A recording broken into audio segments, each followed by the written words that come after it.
Yeah, we've been writing, we've been recording, but we haven't been releasing. Yeah, we haven't been releasing as much, but we've been recording over the years. And I've been farming. Yeah.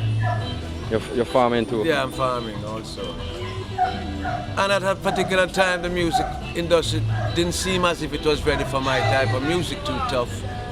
It was a different genre that was being acclaimed and acted out. So I think it's about run to its end of its run, which now give us another opportunity to come back and start our career again. Yeah.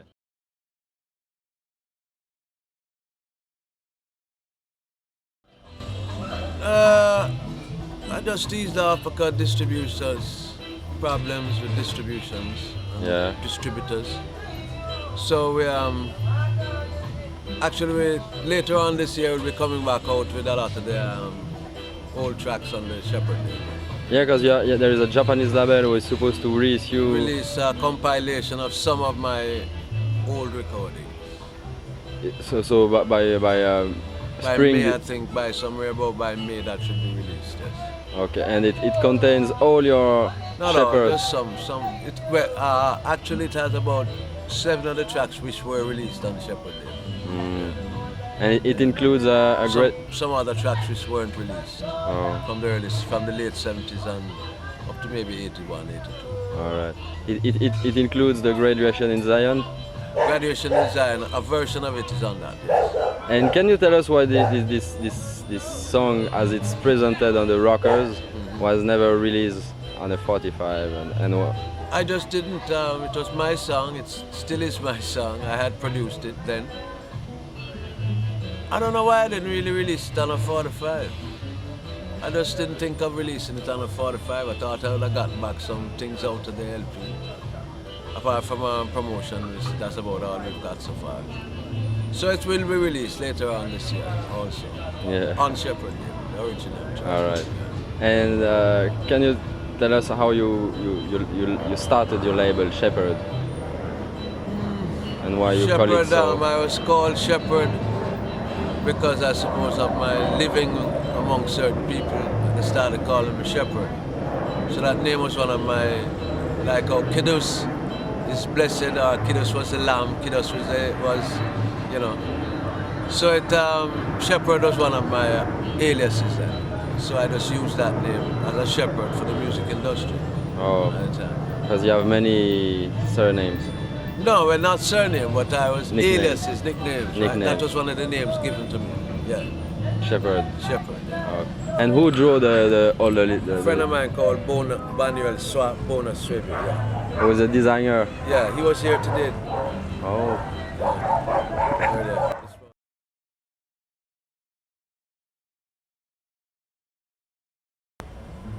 Maybe I couldn't be found. Maybe I wasn't interested. Maybe I play it by ear and how I feel.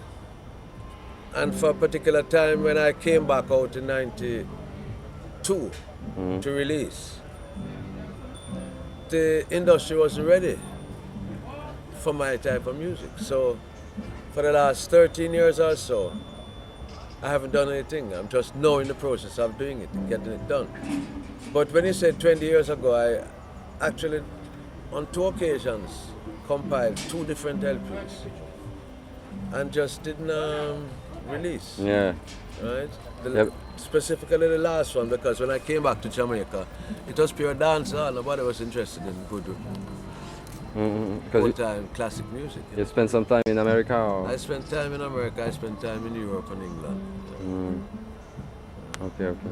And how you started in the music business? I mean, how you started to sing and... I started singing from a little boy. I'm a 4-year-old boy. I've been singing, and people pay me to sing. I'm a little boy. I sang in the choir at school. So, yeah. I sang at a band in school, and I used to promote music. Been a part of the music industry, right, from a little boy. Yeah. And you play any instruments? I play drums. I used to play trumpet. Trumpet? Yeah, I started playing trumpet. Didn't like the lip. Yeah. And drums, bang a guitar, bang a piano, but not good at either of them.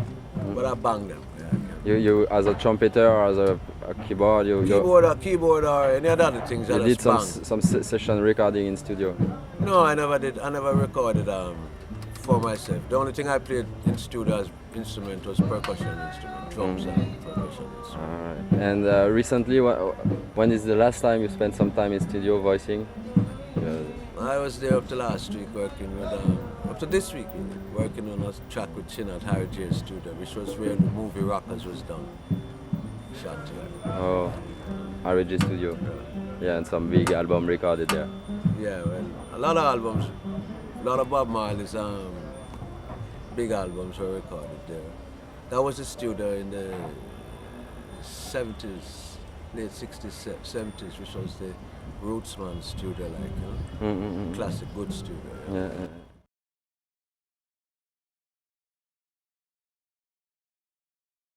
Some wishes. Well, there's an urgency in the world for truths and rights, and you know, slackness and degradation is only going to go so far. So I expect a change by the people demanding a better type of music, right? So at this particular time, I'd say it's a cycle again. It's a coming around, it's a cycle. And the conscious music and reality, truth, is now in demand more than it was for the last 10, 12 years. You know, so reggae will always be there. It will take on maybe a little more form, but it can't really go much farther than good music. Little blues influence, like a jazz influence, like a funk influence, like a soca influence, or whether it's salsa or a little hip hop nowadays or whatever it is. But it will be basically the same. But I would hope that the youths who are coming up will learn to play the instrument so it won't be all automated, computerized. You know what I mean? And singing more than DJ maybe. Yes, for sure.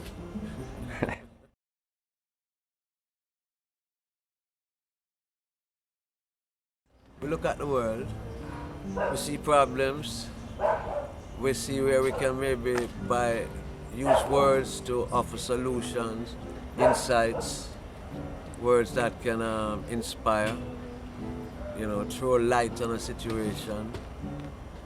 The reality here in Jamaica is harsh and at the same time it's beautiful. Most beautiful place one of in the world to me. But there's a hardcore element which has been fostered by our society. And this element creates a certain aggressiveness that undermines the goodwill of serious artists and musicians. It's not only in Jamaica but throughout the world, right? You know, a generation of vipers, I would say, born and wake up. And everything is released into it.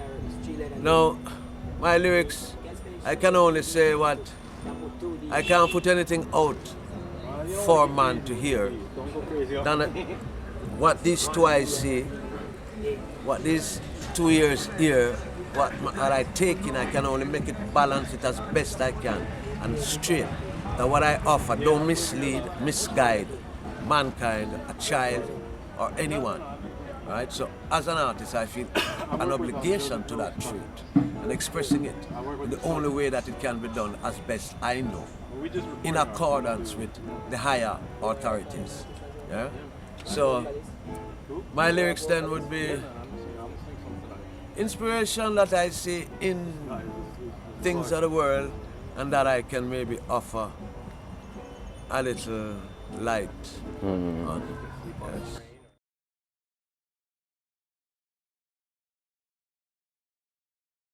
My Prayers is a song that I wrote mainly for my mother because she's the most beautiful lady in the world. Yeah. Wish everyone had a mom like mine. You know, women is the other side of man. Man has that female side in him, which if he adheres to it, maybe many a times, he wouldn't really F up as much, right? So I just give him back some love and respect to my mom, who has always been there, making the world know that there's such a lady and that all women aren't the degradation and the fuck up and the whatnot, right? Because this one is a beautiful lady, always been. And I wish for other guys and men who have ones who have mothers, who are true mothers, right? That all of their dreams and aspirations will come true. And though I fly like an angel, I still walk like a man, right? You know, tall as mountains and deep as the sea, because that's where you ask how I write lyrics, and the lyrics come in that respect, because sometimes I'm like an angel flying the universe, and other time I'm just a man walking the depths and walking all through. So within that experience, you know, my mom taught me certain facts as a youth, and I try and adhere, to the simplicity of certain truths that, although I walk out and I go out, I say, it's still, what simple truth, we still adhere and stand to it. So I just glorify that and give thanks. All right. All right, give thanks. If you have anything to add, I know. No, just blessings to the world, and you know, love is a solution, love is the answer. So seek some of it and put it in life's spot, and then stir it down with more love again.